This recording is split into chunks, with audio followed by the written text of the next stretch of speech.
here is one of the reasons why a lot of these Somalis do not want to go home. Okay, because home is not so good. You know what they say, home is where your heart belongs and where you find comfort, and that is why a lot of them have seen the US as home. The skies promise rain, but even when they come, it won't be enough. This is the worst drought the region has seen in 40 years. And the threat of terror group Al-Shabaab continues. They're fighters stalking the edges of these camps. Nearly 1 million people in Somalia have been displaced by extreme hunger, and more than half of them are here. Baidoa is a town that has many displacement camps, and they're well established, but every day they keep growing as more people arrive. Close to half of Somalia's population is now in need of food assistance. Why did you come to this camp?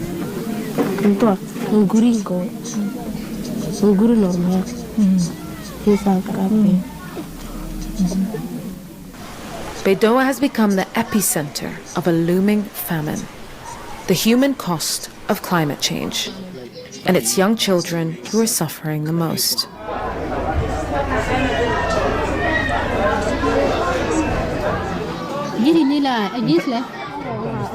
Habiba's son Abdul Karim is a year old and can't even stand upright. Because his legs are too weak to carry him. He's just been discharged from this center, an emergency care facility helping stabilize malnourished children. But doctors here aren't just fighting hunger. You have more cough, yes. So maybe you have pneumonia. So the issue isn't just hunger, it's all the diseases that come with the hunger. All the disease with basically with the hunger. Baby Osama is assessed, weighed, and measured. Okay. The mark is 10.2. What does that mean? Yes. So indicating the malnutrition. This is the. Inside the ward, it's a chorus of cries. Is it a good sign if the baby cries? Yes, it's a good sign of the baby. Okay, yes. good. Because if he needs the time, yes. And it has the baby has the energy to cry. Yes, he's able to cry, so his appetite has been. Going back to droughts, to the things happening in their country is a no-no for a lot of them. Some of them were already born in the US, like the new generations, the Gen Zs and all of that. Some of them were not, brought in. Some of them were born there. And hearing some of the stories about Somalia and all of that, some of them decide, like, we're not going there. We're not going to see all of those things because people are going through a lot in Somalia right now. And I'm seeing these videos. In fact, I couldn't stay to watch most of them, but I'm going to share with you all. It's heartbreaking to watch some of this video and see that people are going through a lot right now in that place. Whew. Anyway, guys, do well to like and subscribe. Credit belongs to original creators of these videos. Let's go watch. Let me give you some real facts about the country of Somalia. 49% of the population is inbred. 49% of the population of that entire fucking country are the product of incest. Generations of incest. The average national IQ, 67. By the way, the IQ required to be considered mentally disabled in the United States of America is 70. Their average IQ is 3 points below that. They've been engaged in civil war for the last 4 decades. 40 years, still going on today. They are home to one of the world's largest terrorist organizations, Al-Shabaab, which, by the way, the largest funder of that organization is the Minnesota taxpayer. But yeah, sure, if you just look at Somali beaches and you look at their cities from the sky, it looks wonderful. But on the ground, in real life, it is not. And it's certainly not something that America needs more. Somalis, we are leading in 3 health crises in our community. Here's what we can do to fix them. We gotta talk about it. Number 1, autism. Yes, it's happening, and we have to stop calling it a curse, right? It's not shameful, it's real, it's raw, it's science, right? So early therapy changes lives. So we have to support the kids before we silence them, right? It's not some secret we have to hide. It doesn't help the kids. Hello, appreciate that. Number 2, double life. Yes, it's happening in our community, all right? Somali youth, they don't need more rules. They need space to talk about what they're going through. So Somali parents, masjids, let's open the ears. Let's hold off on punishment and shame. Appreciate that. That's it. Number 3, diabetes. Yes, in Minnesota alone, double the state average belongs to the Somali community. What? Yeah, let's go ahead and update our plate. How about that? All right, let's make it still Somali. Hello. Less deadly, right? Less sugar, more balance. Sheesh. Appreciate that. What's your thoughts on these 3? And what do you think I missed? Somali Mohammed Iligistaya, I have a theory. I think Somalis are one of the communities that struggle so much with neurodivergent issues, but they go undiagnosed, unmedicated, and even not recognized. I'm saying so because there is no way a community struggles with so much executive function in so many ways, and they have so much hyperactivity, chaos, and so rigid as well. It tells so much. Somali ahaan meelan joogno balaa i buuq ma laga waayo. Hadal arooska fiir stage management ma jiro. Planning and organizing, very few don't observe that. When we have our own Somali concerts where musicians play, look at the stage and how it's managed. There's just buuq and chaos. And what Somali event ends without buuq I balayo? What is it? I always ask this question. Most of these Somalis have diaspora Somalis. They don't live only in the US. Most of them live in the UK, in Canada, like across the globe. Why are they not coming home to save their own people?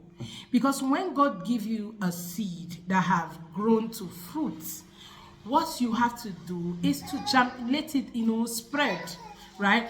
Just don't eat up the fruit and eat up the seed. You have to find a way to make it grow more seeds, more fruits, right?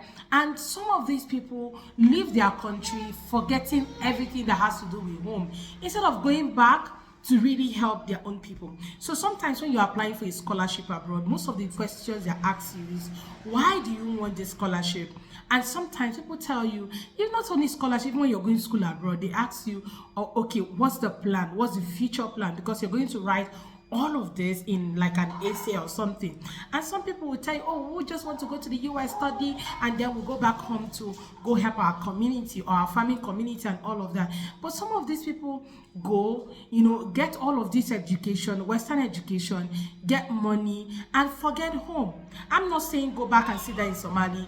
You might not want to go back and sit down there, but at least help your community. Because I'm seeing some of these videos of children going through stuff like health diseases just because of hunger. In fact, 80% of the issue of the sickness is hunger.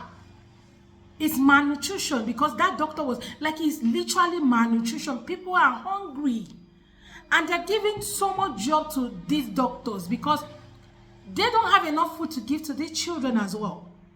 So they depend on international funding to be able to do all of this. And some of you actually get so much. Some of you get so much and still unable to go back home and, help your own people. I guess that's one of the reasons why most of them do not want to go back, because they don't want to go back to that country, drought, there's no food, you have to travel miles away. Some people leaving their home, just because leaving their homes and going to far away, trekking, just because they're looking for food. There's no food in their own city, so they have to go miles away. Millions of people living in one camp. Who is going to feed them? I'm just here imagining, how are they able to manage? Because now that the US have stopped their funding, I don't think they fund that much again. But now that those whole funding has stopped, how are they able to get money? I know other countries also still have funding to send to these people. But I believe that as a community and as a collective, it is your duty to help your own people. But some of these people get the money, get the exposure, and still forget home, forget where they're coming from. And it's heartbreaking, seriously. I see some of these videos and it's heartbreaking. I couldn't even watch a lot of them, because of the tears that I couldn't hold. And yet, as someone who is from that country, you don't feel a thing. Somebody was mentioning how many, the things that they're suffering mostly. Hunger is one of them. And this hunger thing causes a chain of diseases. And you have diabetics, autism, and just, you name it. Just because these people are not able to find food because of the things happening in their country. There is war, there is drought, and this war has caused drought. They have caused like so many things for them. It's really painful seeing some of these videos. Like I feel hot, okay, watching some of these videos. I wish that a lot we can actually do, okay, but I feel that mostly those diasporans who are from that country should, find a way to fix things. I'm not saying all of them are not doing anything. There definitely be some of them who are trying to help their community, but it's also very important to, become a collective, okay? When there are much forces, okay, to help out, then the problem is lesser, okay, than what we are all seeing on TV. Well, guys, let me know what your own take are in the comments, right? I really love to read from you guys. Share your own take with me in the comments. Credit belongs to original creators of these videos. Don't forget to like, subscribe, share, and drop your own take in the comments. I'll see you all on my next video. Thank you for watching, guys. Bye.